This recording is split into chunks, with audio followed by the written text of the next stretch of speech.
Okay, so let's dive into a topic that can be, well, pretty complex and definitely personal: the wrath of God. For a lot of us, when you hear that phrase, what probably pops into your head? Images of an angry judge, maybe some lightning bolts, and just this idea of direct, forceful punishment. It's a picture of active, external retribution, right? But what if there's a completely different way to understand it? Today, we're going to explore two very different perspectives, pulling from the work of theologians like Graham Maxwell and F.T. Wright. So, on one hand, you have what's called the juridical view. That's God as an active executioner, directly inflicting a penalty. But then there's this other idea, the organic view, which presents God as sorrowfully withdrawing the very life that he sustains. So, this really boils down to one crucial question: what does God actually do? Is it an act of aggression or is it an act of release?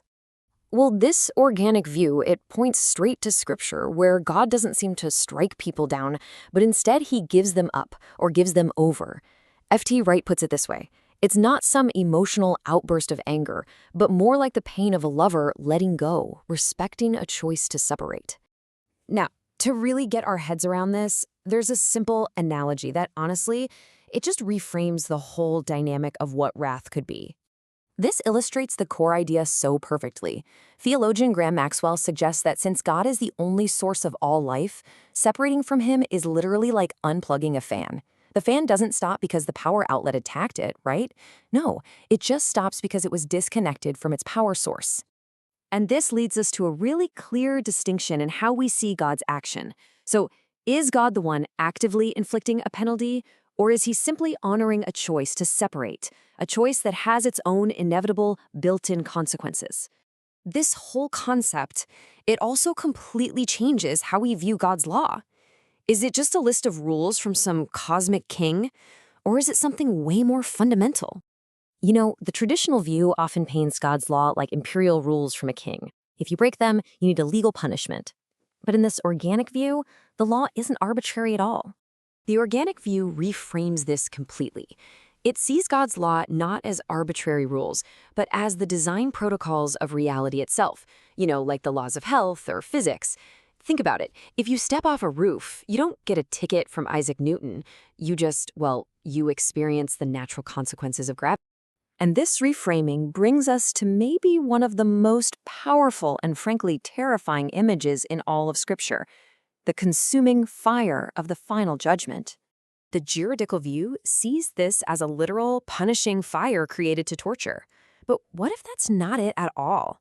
This quote from Ellen White suggests something wild: that the fire is actually God's glorious presence, and that for some, destruction is a welcome escape from it. F.T. Wright and others argue that there's really only one fire: God's glorious presence. And it's the same fire for everyone. For those who love God, it's warmth and light and home. But for those who have spent an entire lifetime building a character that despises love and truth and goodness, that same pure presence is experienced as an unbearable, consuming agony. So, juridical, organic execution withdrawal, why does any of this distinction matter so much? Well, it all comes down to the kind of God you can actually have a relationship with. And this right here gets to the heart of it. The organic view completely removes the fear of a divine executioner. Because as F.T. Wright points out, you can obey someone you fear, sure, but you can't truly love them. Fear and love, they just can't coexist. This view suggests that the ultimate tragedy isn't being punished by God, but choosing to separate from a God who only ever wants to give life. It shifts the whole story from one of crime and punishment to one of relationship and consequence. So it leaves us with a question: what changes for you when the object of our fear becomes the very source of our life?